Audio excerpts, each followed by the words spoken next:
বিজয়ের মন খারাপ মিটতে না মিটতেই শোনা যায় মা লক্ষ্মীর আগমনের ধ্বনি। ধীর পায়ে তিনি আসছেন। তার আগমনের জন্য কোজাগরী তিথিতে সারা বাড়িতে তৈরি করা হয় আলপনার চিত্রকলা।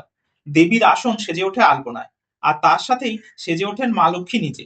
আমাদের বাড়িতে মা লক্ষ্মীর মূর্তি পুজোর প্রচলন না থাকলেও বর্তমানে কিছু অতীত ঐতিহ্যের মডিফিকেশন করার পর লক্ষ্মীর আসনে এখন দেবী মূর্তির আগমন ঘটেছে।